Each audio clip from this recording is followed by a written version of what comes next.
What it do? Yo man, listen. This video, I'm going to be talking about the upcoming machines of war. I will explain what they are, my thought process behind what I think they will be, and going over what Snowprint has already revealed. If you recently logged into the game and updated it, you will see a new screen when you're loading. It's divided into three sections: Chaos, Space Marines, Tyranids, and Imperial Guard. If you played a tabletop game, you will know what these models are. If you don't worry, I have you covered. Now, Black Legion is getting a model called the Forge Fiend. Tyranids are getting a model called the Biovore, and Imperial Guard are getting a model called the Field Ordinance Battery. The Forge Fiend is a Chaos Space Marine unit. Stuff like World Leaders also have access to it on the tabletop. As far as rules go, it doesn't have crazy tabletop rules. However, it is one of the best shooting platforms in the game. It is very reliable. It's very sturdy as well. The model you see, the guns are a little different from the Gatling gun he has in the promotional art. This is probably because the model has two weapon choices. People always go ectoplasm cannons because ectoplasm cannons are strictly better into most targets. That's why in this image there are twin ectoplasma cannons instead of the Gatling guns. He doesn't have too many rules, just good shooting platform. Nothing too crazy about it. The Field Ordnance Battery, again, it's no crazy rules, just a shooting platform. I'm a little surprised that we're not getting a vehicle such as the Basilisk, and we're getting a Ordnance Battery instead. I'm a little surprised that that's the case, considering a Basilisk is a similar size to a Forge Fiend. Here, I wanted to cover this a little bit because I've heard some people say, oh, it's not going to be a Field Ordnance Battery. If you look at the picture and the image I put of the model, this is directly pulled from the Games Workshop website. You can see the skull and wings, and to the left of it there is a circle, a semicircle of red, semicircle of white, and three in the middle is also there. And then there's one red dot, two white dots, and one rectangle. So one red dot, two white dots, and one rectangle. And you can see the roof of the little house thing here behind Thaddeus' head. This is a Field Ordnance Battery. This is what we're getting. There is some confusion about this. The Bioware. Now, we are getting a Bioware. I've seen a lot of people talking about, oh, it's a Pyro War. I just want to clear up the confusion. It's actually very easy to tell what we're getting. Just look under his main gun. It is smooth. It doesn't have any protrusions coming out of it, such as the Bioware model. I also put the Pyro War model so you can see. You can also look at the top of the gun. It is mostly straight until it hits the back shell and it has one protrusion coming out of it. Whereas the Pyro War, it is not straight and it has a mass before the protrusions coming out of it. So this is the Biovore. It also fits the artillery team, like the long shooting platform team that the Machines of War appear to follow. Pyro War is much closer range, and it's not a long distance shooting platform. It's much more of a utility unit.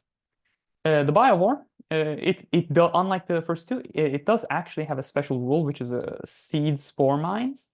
Essentially, once per turn, instead of shooting, you shoot out spore mines. In the tabletop, these are used to strategically maneuver around your opponents, right? Punish them for moving through certain locations. They take damage. In 9th edition, they were used to abuse the engagement rule mechanics to make it so your opponents could not move certain locations without charging them, which when they did, they took damage.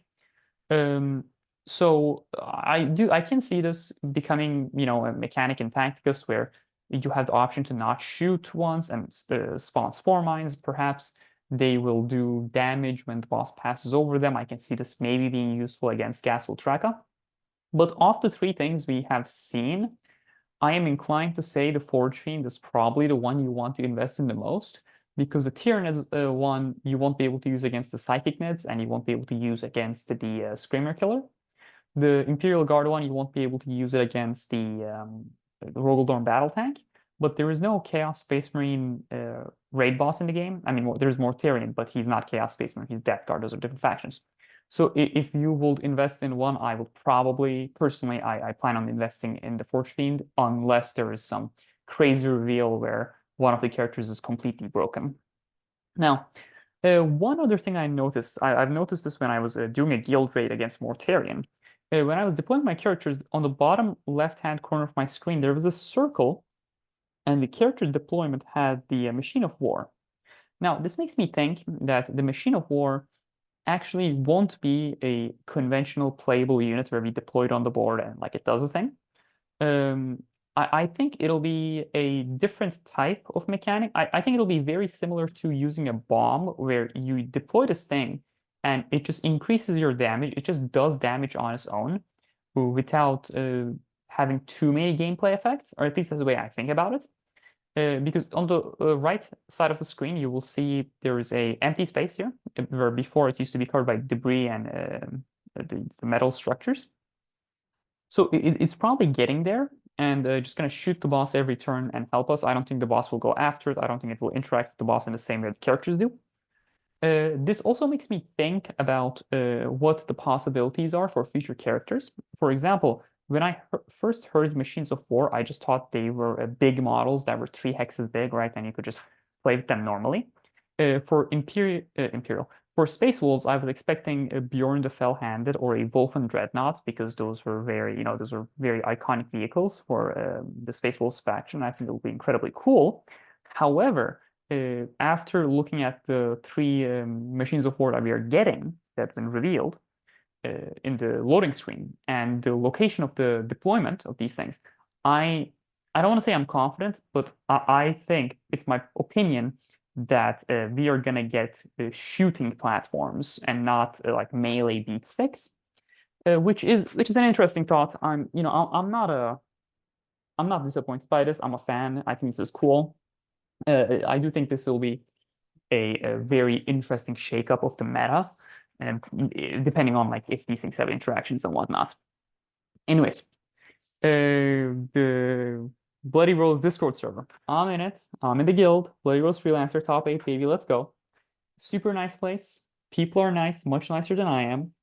It's a very welcoming community where people share strategies and how to play the game, and they give you feedback on your roster and whatnot. It would be great if you joined it. We are always looking for new members. When you join, if you join, you can say, "Oh, Draupnir sent you," and just type Draupnir gang in the general chat. It'll be really funny. Anyways, thank you very much for watching my video. Have a great day and stay safe.